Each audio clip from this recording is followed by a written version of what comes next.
Hello, welcome to a special edition of At the Wheel with me, Joe White of the High Speed Rodeo newsletter, which you can find on Substack, Tu Lee of Sino Auto Insights, who also writes on Substack, and our special guest, David Kennedy, who is the Toronto Bureau Chief for Automotive News. And we are going to be diving into the meaning and the background and all the ins and outs of the Canadian trade deal with China that is going to open the door, at least partway, to Chinese electric vehicles coming into the North American Free Trade Zone by way of Canada.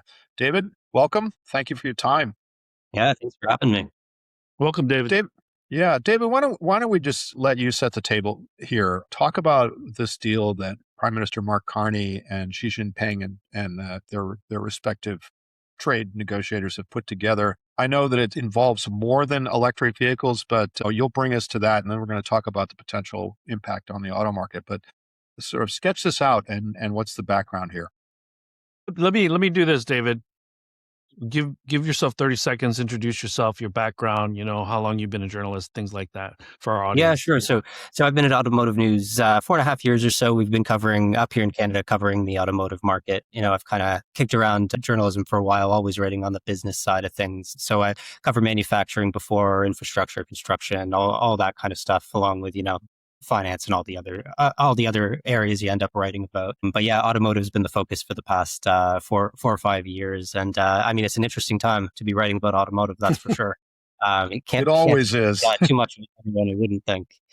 But yeah, getting back to China, to set the table here, Canada's had a strained relationship with China for quite some time. It goes back farther than this, but it really hinges on back in 2018, the Meng Wanzhou issue that, Canada ended up detaining the CFO of Huawei, and really tensions ratcheted up from there, stayed there, diffused a little bit when everybody went home, but never really got back to where they were.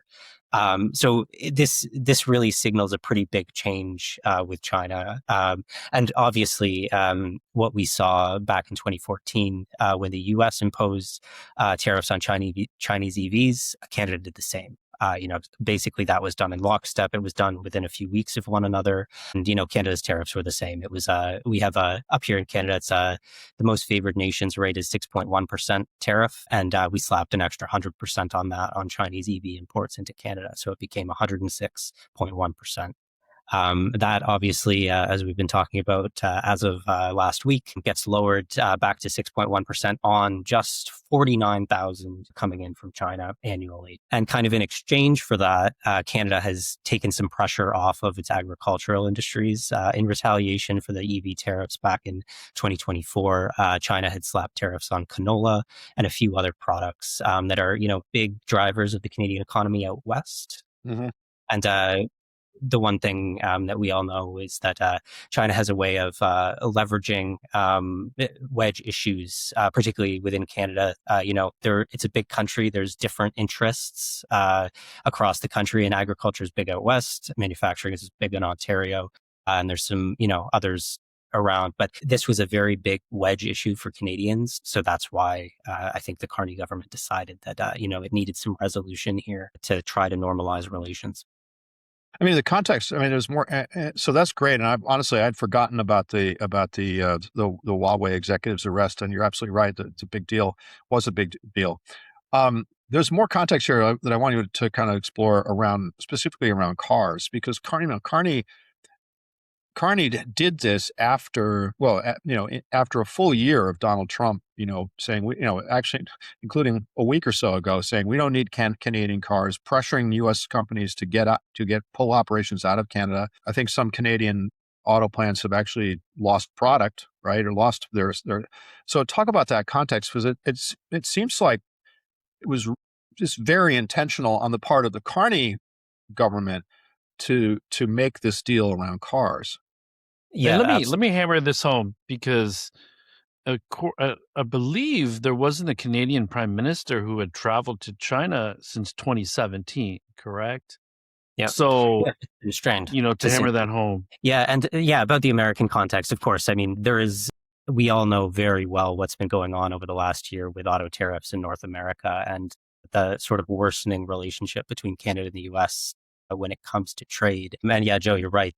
So there are a few Canadian plants that have taken hits off of this. The most notable example is Stellantis' plant in Brampton. Right. They were teed up to build the next Jeep Compass, and that product, they were retooling. They had started the project. They pressed pause on that back in February of 2025, before tariffs even started, but because of tariffs. And then I can't remember exactly when it was, but a few months back, it was, basically announced that that product was never going to come to Brampton. That plant has never got another product. So its future is basically up in the air. Stellantis has made some promises about what will happen, nothing definitive.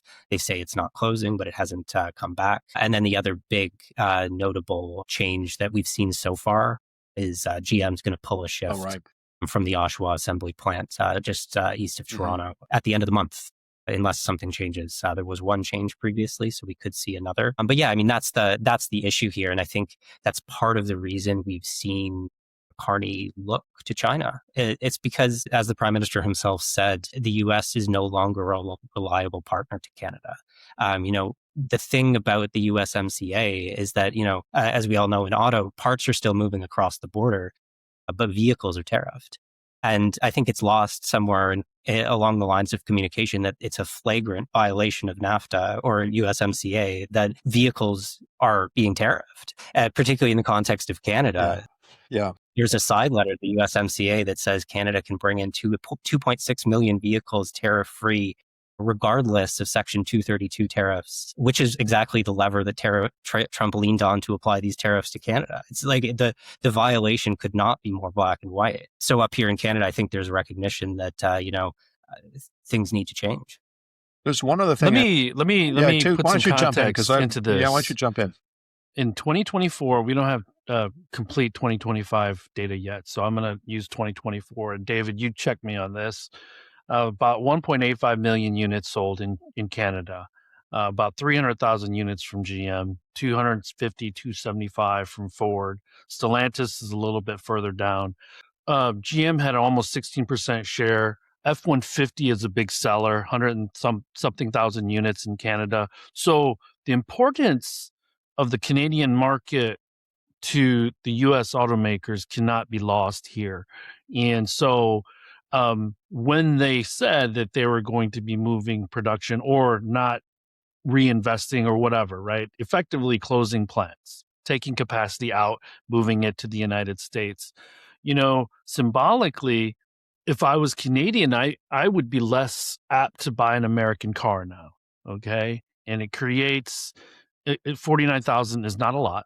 It's about 1%, less than 1%, but very, very symbolic, and it does create this very different, let's say, almost different view of what used to happen between the U.S. and Canada with regards to trade. And so, was this something that Carney brought on himself, or was this something that was likely going to happen if Trudeau was still, around? Like, what was the straw that kind of broke the camel's back, do you think? It's difficult to say whether or not it would have happened under Trudeau. I think so much has happened in the past year that it's impossible to really gauge where we would have been now. I think the relationship between Canada and the US would have been worse if Trudeau was still in place. It was very clear that Trump and Trudeau did not see eye to eye on pretty much anything. So I think it's probably good that we had a change of pace there and leadership. But I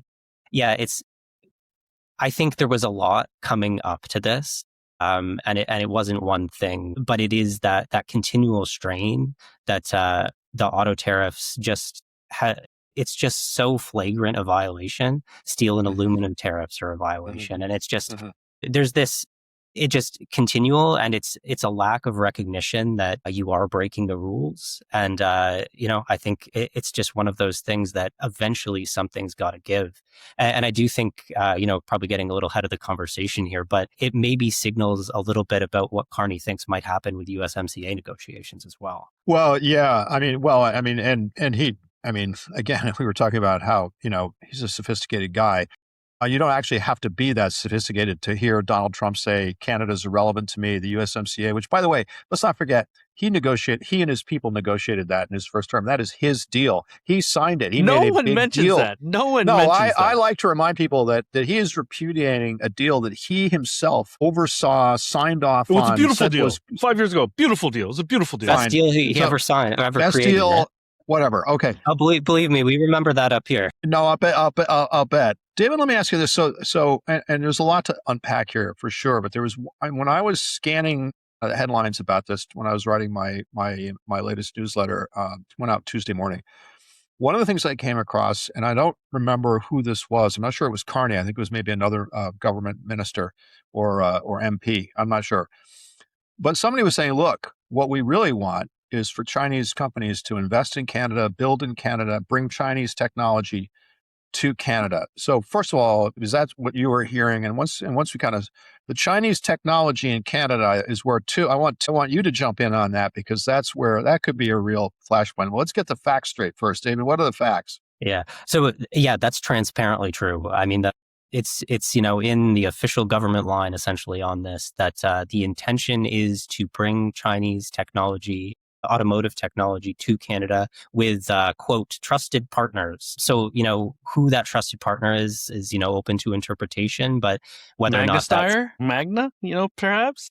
It certainly could be. I mean, it could be an American automaker with a plant that has capacity in Brampton at the moment. You don't know, right? There are lots of... That's true. Stellantis has a JV with Leap Motor, electric vehicle company. And they build in Europe already. So, there's questions like that, it's speculation at this point what's actually being discussed. But unequivocally, the Canadian government is looking to bring Chinese manufactured automotive products to Canada.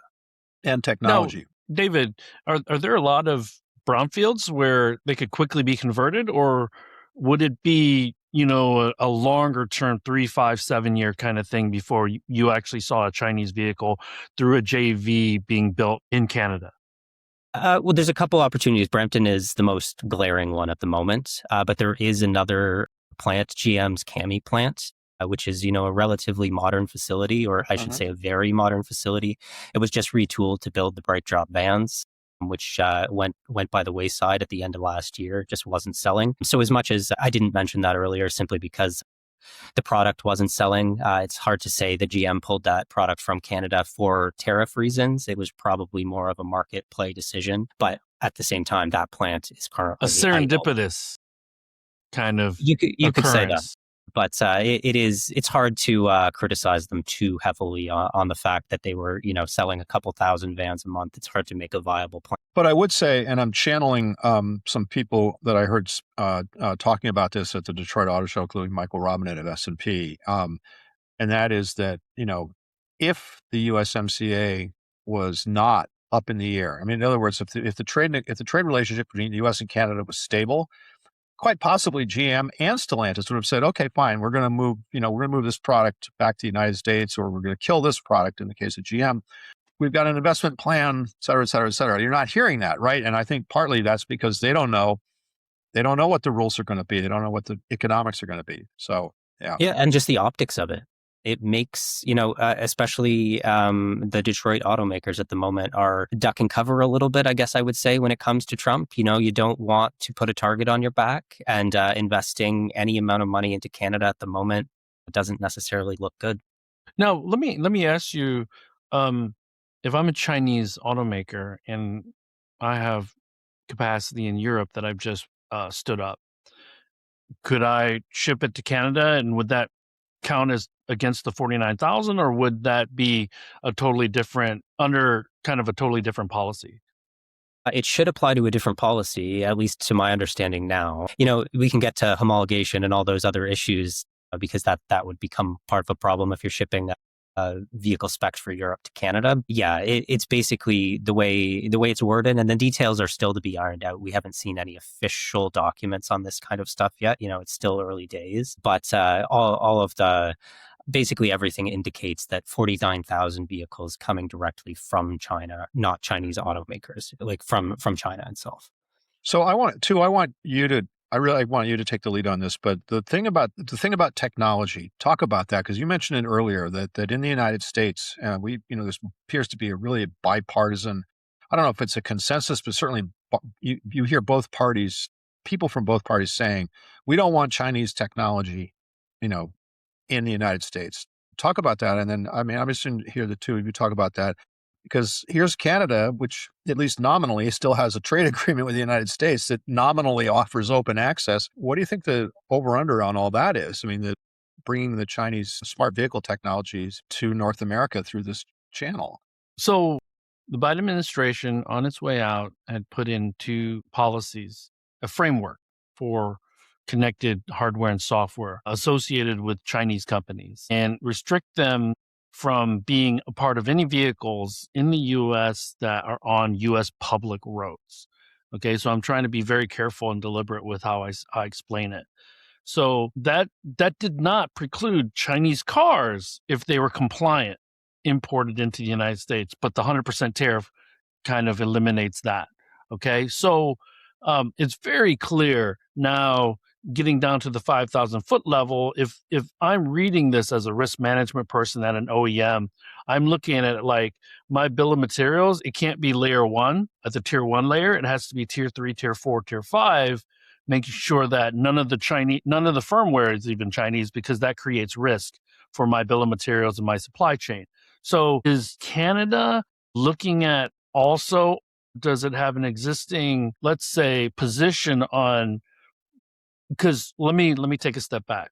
What are the China hawks in Canada saying about Chinese vehicles, connected vehicles, and what type of risk, and or if there are any policies currently, or do you foresee somebody really, really highlighting that as new area of where they need to really look in Canada?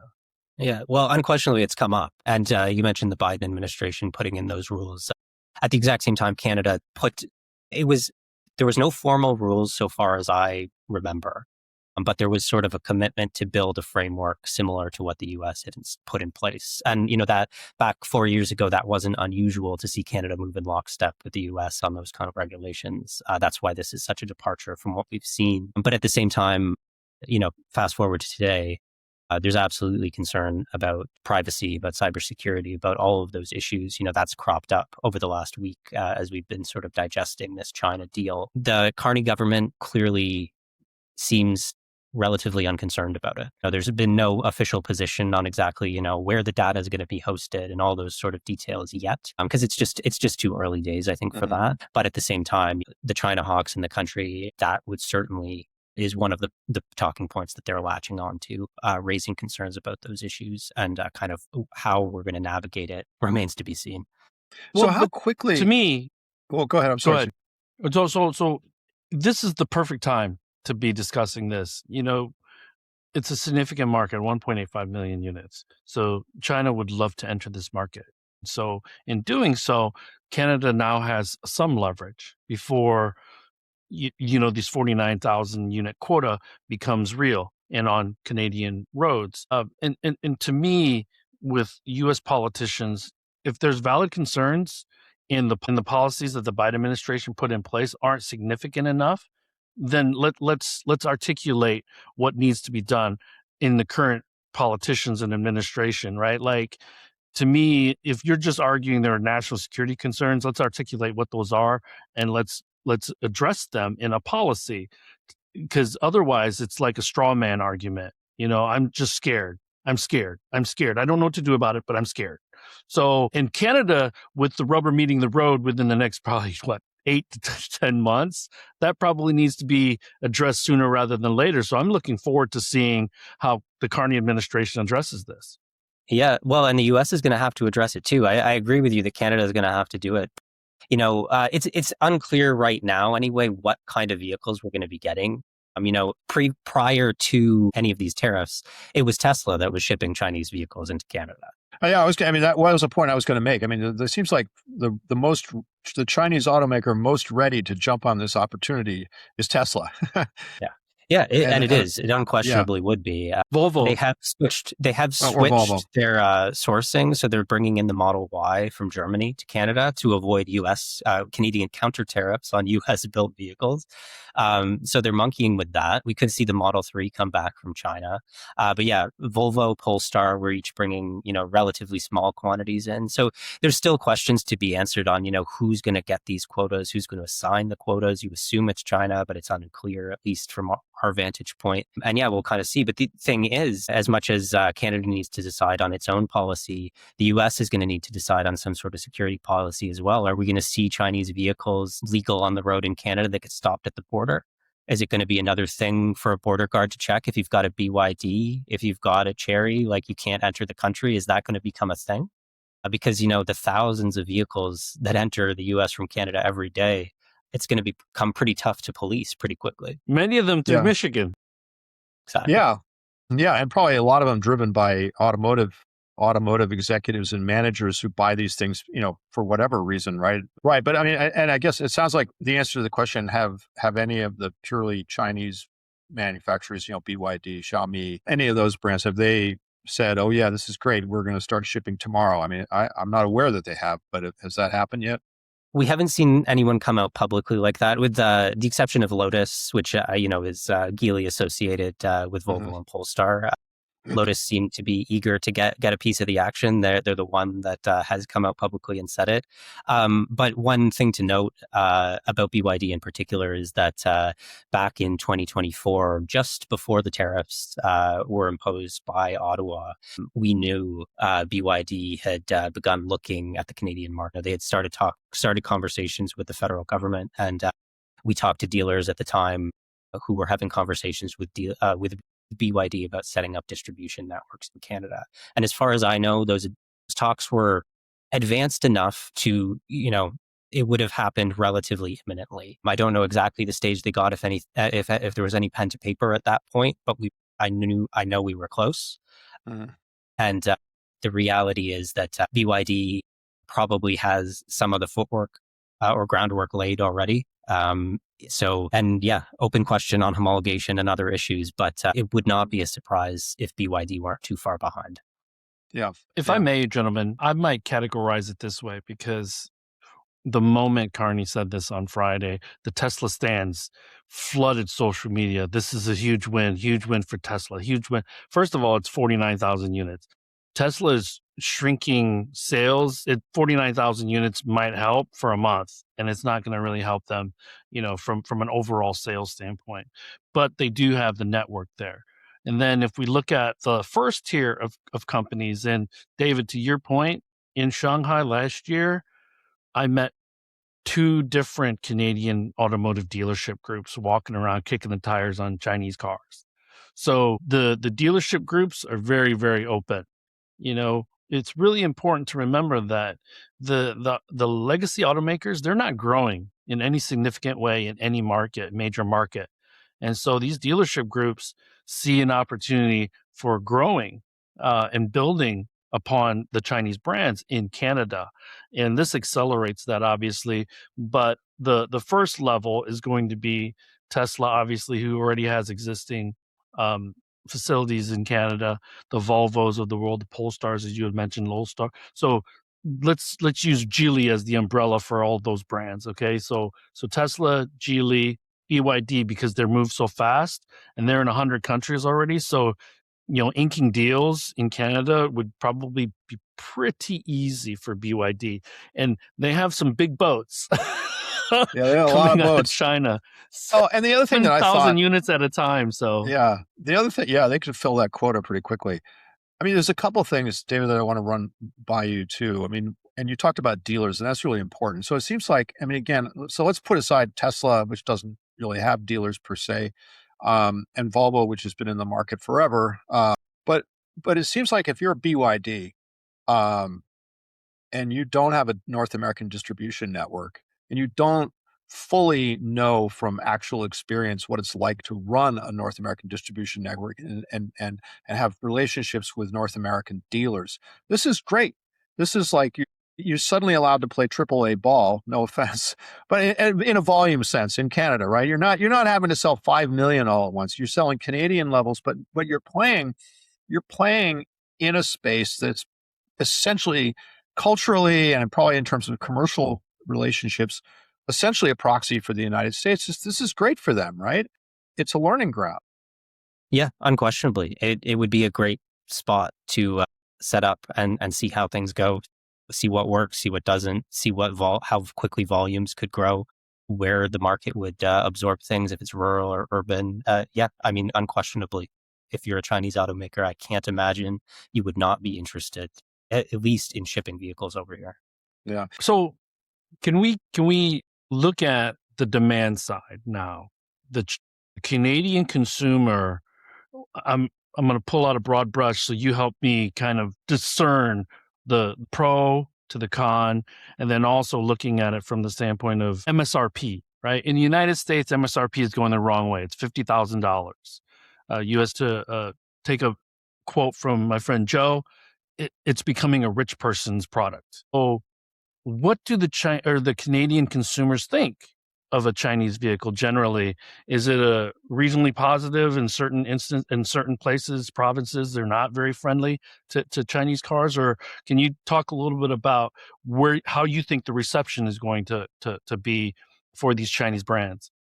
Yeah, I mean, overwhelmingly so far from the consumer lens, it's a positive decision. And, I think for all the same reasons that you just listed in the US, affordability has become a very big problem on the EV side in particular. People hear about the quality of the Chinese product when it comes to EVs, and they want to try it. It's one of those things that it's gone on for years, and people are interested. Whether or not that will, turn into real high volume sales is tough to know. The EV market in Canada is on a percentage basis bigger than the US. It's we have a couple provinces that are very far ahead of others. British Columbia and Quebec have incentivized EVs for over a decade at this point.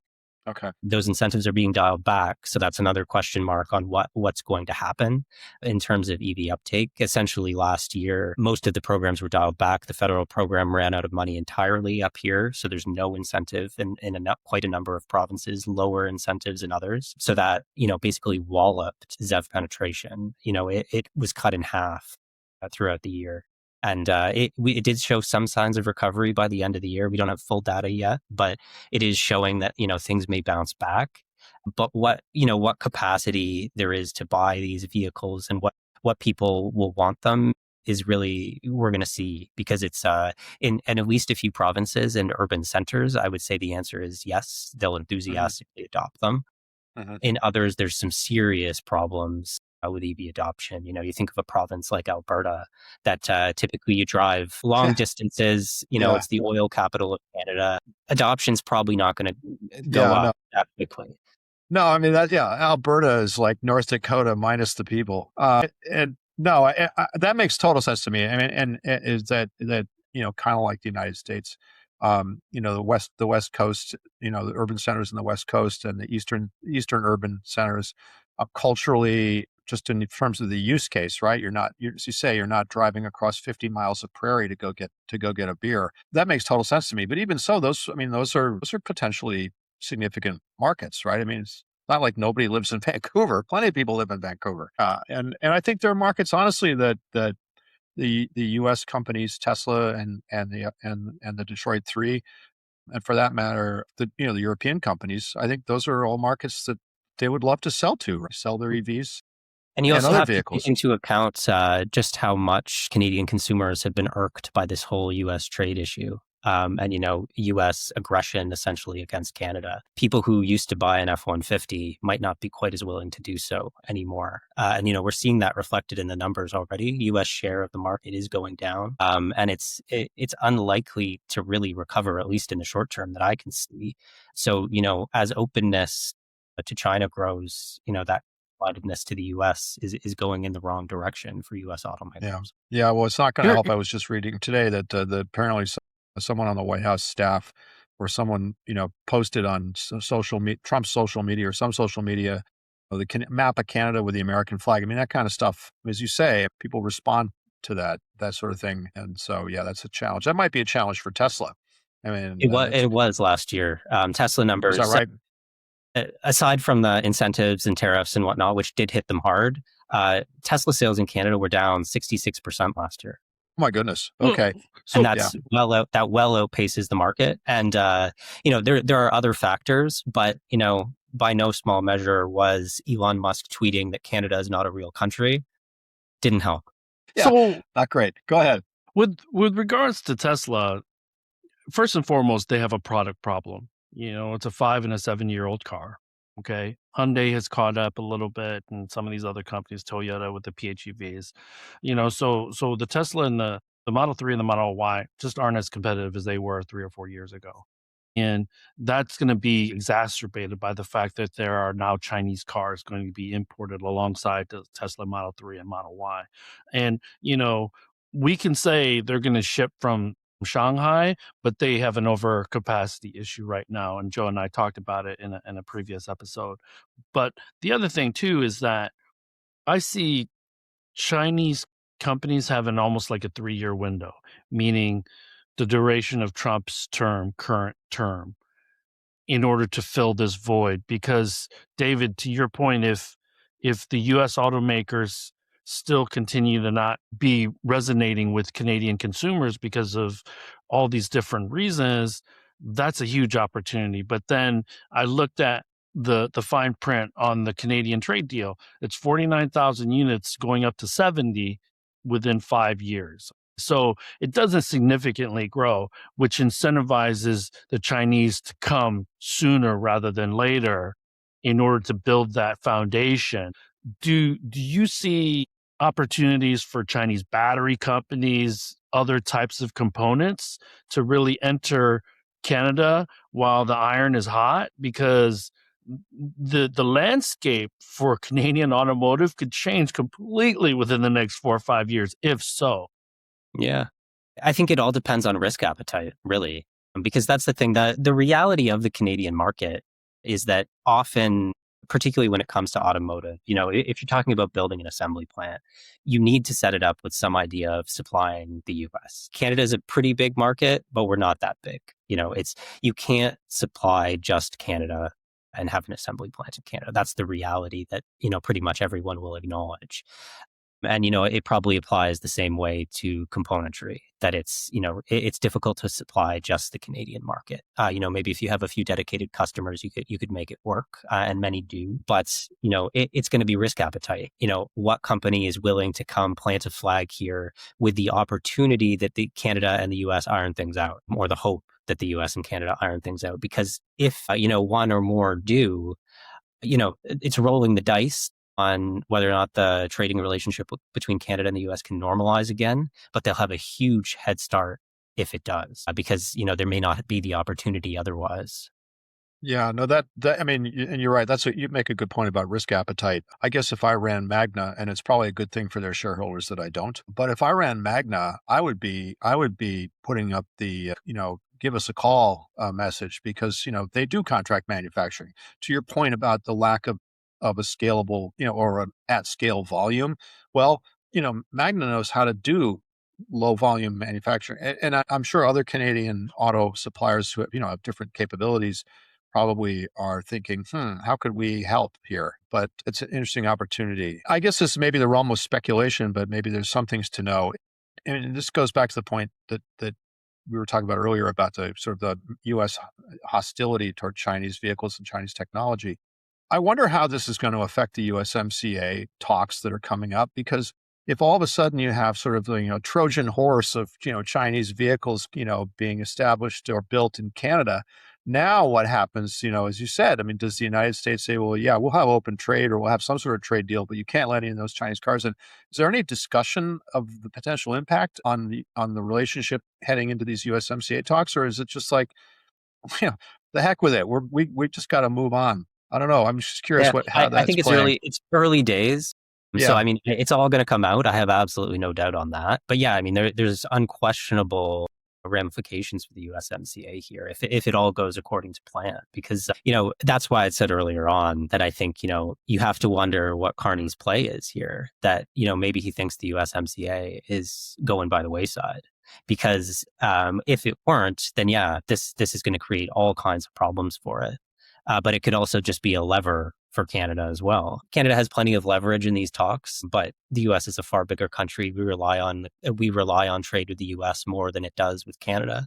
We all recognize that. So the more leverage you can build going into negotiations is probably good.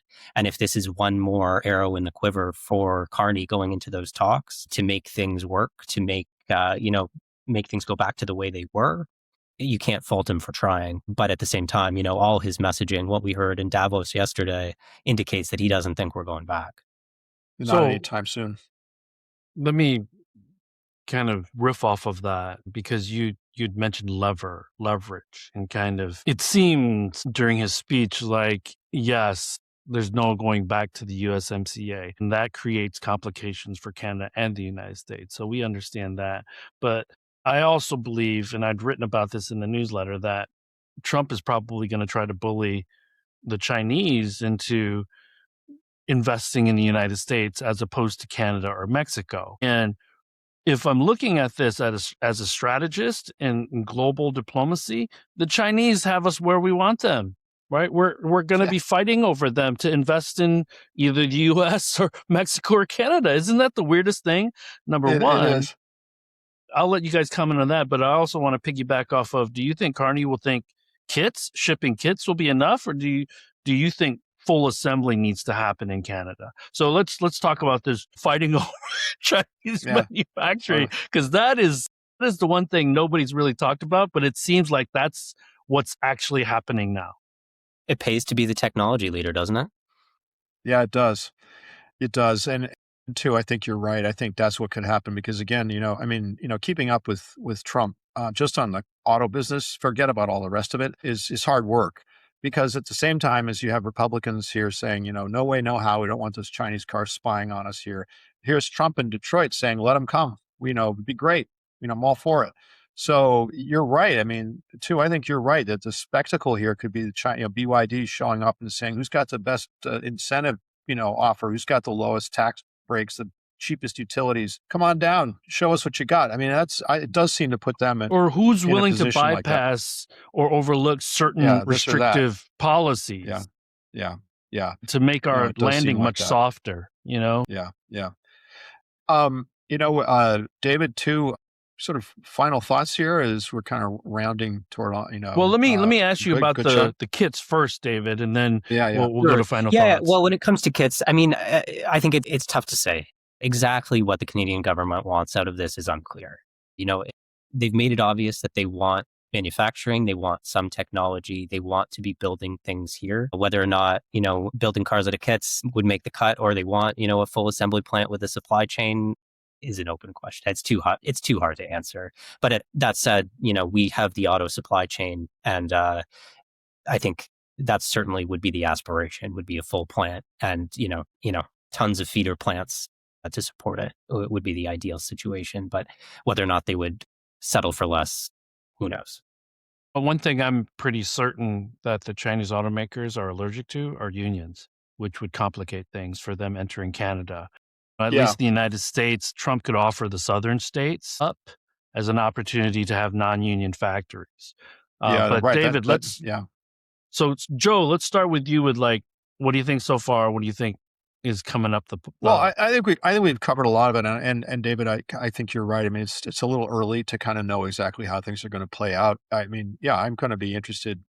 I guess we might get a little bit of a flavor for what could happen in sort of the upcoming fourth quarter reports from different Canadian, automotive companies.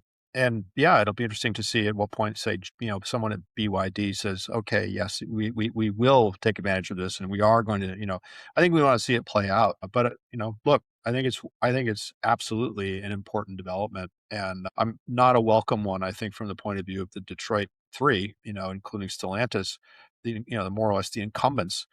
The last thing they need is more competition, and frankly, the last thing they need, and they were all very clear about it here in Detroit at our auto show. They want the USMCA to to continue. It's been good for them, and the prospect of one, that agreement being trashed, and two, the Canadian market suddenly being kind of tilted away from their brands towards, say, China. That's unwelcome all around. So yeah, I think that's where I would leave it. And I would just add, go ahead, David. Oh no, just say that part of the, this is one of the results of talking about trashing that deal. I think we would never have got to this point had Trump not been sounding off over the last year about killing the USMCA. I don't think we would have been here. And I'll echo Joe's points. This creates real risk for the U.S. automakers in a country that was very friendly to U.S. brands and is now, and I'm talking every product, not just cars. Canadians are very anti-American brand on almost everything now. At least that's what I'm being told by my Canadian friends. They're not taking it personally, so they still like me. But I wouldn't be upset at them if they kind of blame me a little bit. But anyways, I digress. And it will be interesting because Carney's obviously a very, very intelligent and strategic person. I think he's going to be great for Canada, but it is linchpin. Does he feel USMCA won't get back to anywhere close to what it was? And if so, and the Chinese do come enter, and we have to think about Chery, Geely, and BYD a little bit differently because they're in the millions of units. So they could technically have a factory in Canada and the United States, to fill future demand. But, for the smaller players, they would probably need to just find one place to put a factory. And so I'm maybe if anything happens drastically in the next few months, David, we'll have you back on and try to unpack it. Yeah, it's going to be an interesting time. That's for sure. For sure. David, thanks so much for your time and for helping us sort through this too. Final thoughts before we let people go to our next until. No, I'm hoping that we don't have to find a journalist from another country because we poked them in the eye, and now they're having trade disputes with us too. So we need to establish relations with someone in Denmark. Yeah. Oh yeah. Oh my goodness. But David, thanks again for joining us, man, and we'll catch up with you soon. Absolutely. All right. Sounds great.